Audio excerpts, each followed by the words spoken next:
Yes, my dear friends, welcome back to the channel. Very good afternoon to you guys all out there, wherever you are. Look, it is a beautiful Thursday afternoon right here. And ladies and gentlemen, a day after Tottenham won their first trophy in 17 years. Oh yes, first trophy in 17 years. And they've qualified automatically for next season's Champions League.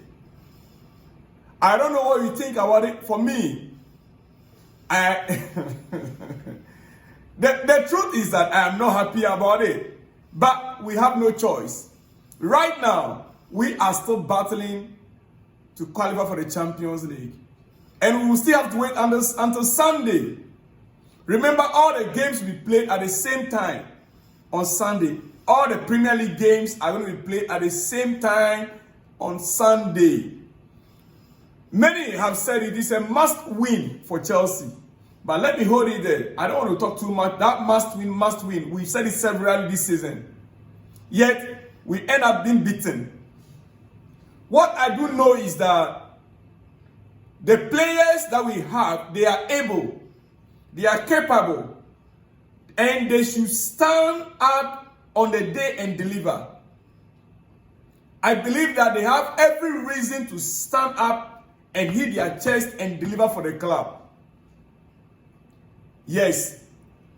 Because first and foremost, the onus lies on them to win it. When they were missing the opportunities against teams like Ipswich, even our game against Liverpool, we should have won it. I mean, our first game, not this one. There were games that Chelsea should have won. Everton, we should have won those games. By now, we wouldn't be where we are right now. But we gave it up. It is time for our players to rise up to the occasion and get the jobs done. We are playing that game on Sunday, 2 days after we are playing the Conference League. For me, that doesn't really matter to me. It is a trophy. Yes, we want to win it. But the priority right now is qualifying for the Champions League next season. That is a priority. Now, I'm not here to speak to or to say much. Quickly, let me get into transfer business.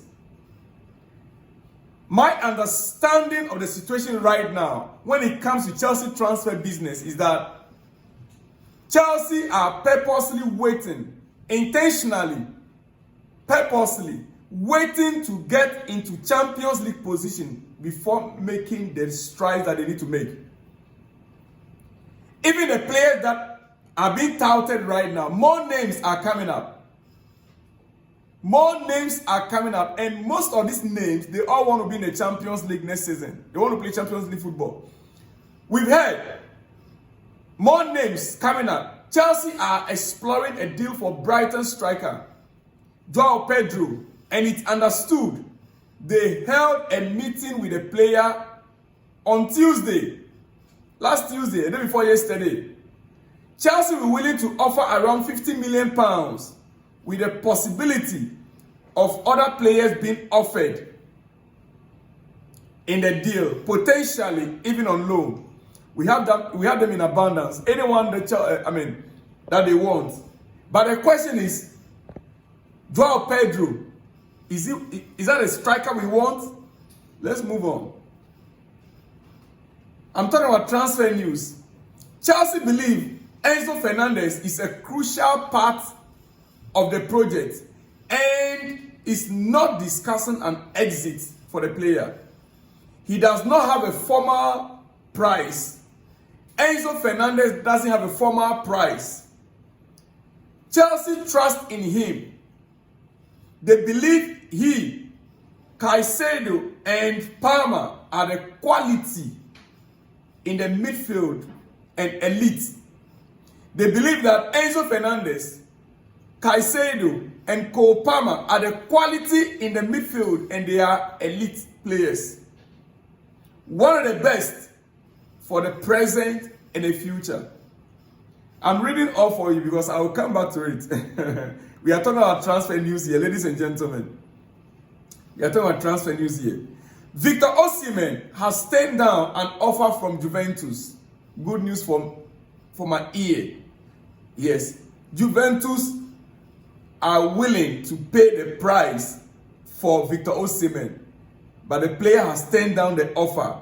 He wants to move away from Serie A in the summer. Put that also on your notepad. Chelsea have placed Hugo Ekitike high on their short list of strikers, along with Benjamin Sesko and Victor Osimhen. Two names in addition there again, right? Okay. Ladies and gentlemen, you see why I read all this for you? I have not forgotten the lab. I've not forgotten the lab. And I've not forgotten Victor Gyökeres. I purposely left those names out because the lab's eye is on Man United. Unfortunately for him, United did not qualify for Champions League football next season. There's no European football next season for the lab for Manchester United. So I believe his eyes now be turning towards Enzo Maresca and Chelsea. But he is not what I want for Chelsea. Though let me emphasize, the lad, for me, I rate him higher than Joao Pedro.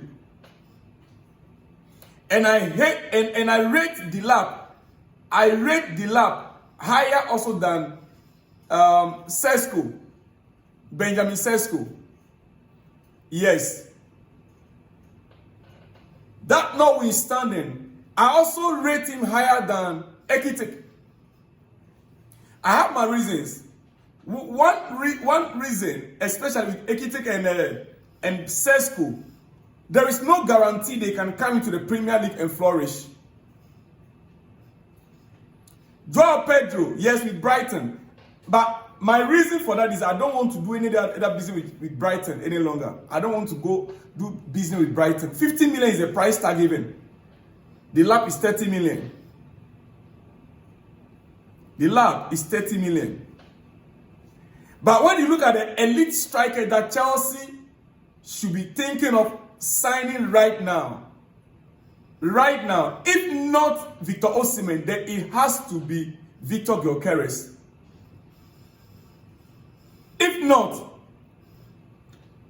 Victor Osimhen, then it has to be Victor Gyökeres. As we speak, we understand Mikel Arteta's eyes are set on Victor Gyökeres. And anything can happen any moment from now. Victor Gyökeres to Arsenal, here we go. It's very likely, very possible. Unless Chelsea is able to pull the strings right now. Yesterday, or the day before yesterday, Mikel Obi came up again speaking about Victor Osimhen, and we heard all that he said. For me personally, let me place on record here. Let me place on record. I believe there is something that Victor Osimhen is waiting for. And Chelsea are doing all these rounds, asking or making inquiry of other players in order to send a signal to Victor Osimhen also that if you don't want to come and play for us, we have other options. That is a signal. And I also want to believe that until Chelsea secure the Champions League slot, we cannot get Victor Osimhen. We cannot hear any news about a deal. Victor Osimhen will not come in right now and sit or be playing Conference League football, which right now, if we don't qualify, that is the only way out, because so to put all this in perspective, it is clear why Chelsea, or why there is no news coming out from Chelsea right now on the transfer market. On a wing, in terms of wingers, we heard about Gittins, we heard about Nico Williams, we heard about Rodrigo. As it stands, with Enzo Fernandez issue and Real Madrid, I believe that there is a possibility, even if Chelsea don't want to let go Enzo Fernandez, there's a possibility Chelsea could get Rodrigo from Real Madrid. Nico Williams, I am not too certain on that. But Rodrigo, there's a possibility. Gittins, there's a possibility. So I want you guys to put your mind, relax yourselves, until after our game on Sunday. Believe you me, Monday morning, you'll be hearing breaking news. Clear the way forward for Chelsea. Monday, Tuesday, Wednesday, next week, that is when the real facts will be coming out. Right now, all the insiders, all the people that we be relying on for breaking news, they cannot give you any accurate news. None of them. Except Fabrizio, the other clubs that are already confirming their signings. But when it comes to Chelsea, everything is tight-lipped. It is what it is. Ladies and gentlemen, this afternoon, that is what I have for you. And I want you to relax. Chelsea are preparing for the game on Sunday. From tomorrow, we'll be talking more on that. I'll see you guys in the next one when you see me. Shalom and peace.